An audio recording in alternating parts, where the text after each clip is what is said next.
So this next patient had a Urolift procedure. Now, Urolift, to my understanding, is when you have an enlarged prostate like BPH. It's causing a restriction on the urinary flow, and they're using staples to pull everything back. And it sounds like that they had acute urinary retention and that the Urolift didn't work, so they're still wearing a catheter, and they want to know what they should do next. It's a vast field, very similar to the complexity and the size of the prostate cancer questions, where we try and break people down into different stages of prostate cancer. And there's a lot of unanswered questions in this, but just to illustrate how big is the prostate, does this person have pre-existing urinary retention? Have they responded to any of the common medicines like Flomax and Cialis, finasteride or dutasteride?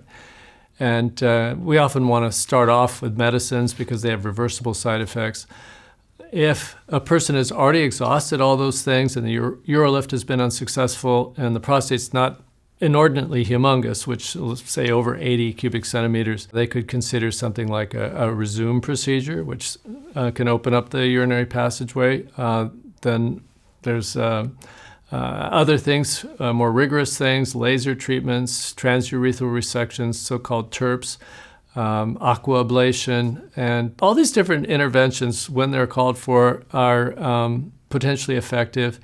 And probably one of the most challenging things is to find the doctor who's really good at doing it. It's the same issue with prostate cancer.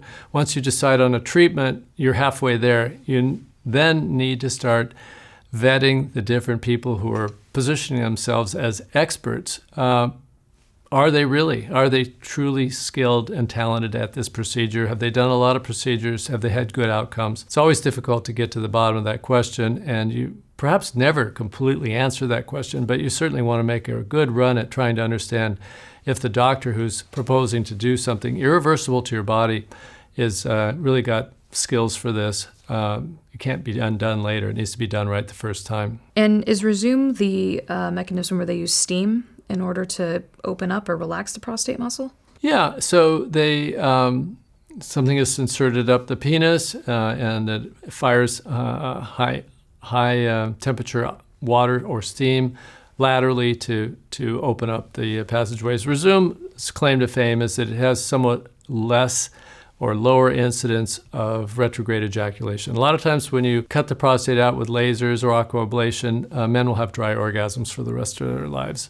And if men are trying to retain some normalcy in their sex lives, Rezum is an attractive first step because the incidence of retrograde ejaculation is lower. It's still not zero, but there's a possibility of retaining that normal sexual aspect. Hey everyone, it's me and Sir Hunter the Dow, our PCRI mascot. Please subscribe to our YouTube channel. Hunter definitely wants you to, and if he can high-five me, you have to subscribe right now. Oh, you're already high-fiving me, good job! Thanks so much. Visit our YouTube channel and also our website for more information at PCRI.org. Say bye!